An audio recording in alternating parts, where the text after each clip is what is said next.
来新闻，在地人在地前要带咱乡亲来食山啊！台南玉井出产山啊，这咱知影，玉井山啊要大出来，因为因果拢真好记，所以讲不时就掉贼头，为了避免这个农友辛苦的心血呢造成损失，在地这警方呢开始实施保护轨迹专案，设8条路线加45个巡逻点，要加强巡逻。贼仔若来一个就掠一个，来2个就掠一箱。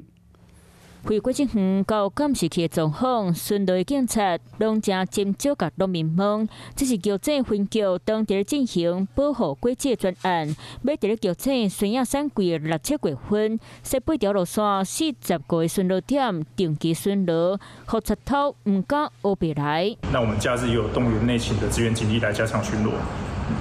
那各果园如果发现这个可疑的人车，可以及时向分局通报，让员警第一时间能够到达。即马山野大出，因为继续混停，可能正做贼头的目标。透过警察协助，互农民更加安心。落来咱嘛是规区拢总啊拼了了，有咧巡有差。警察提醒农民，若是这段时间有发现奇奇怪怪民众，会当赶紧甲警察通报，警察卖加强巡逻，配合社区巡守队，共同维护农民财产的安全。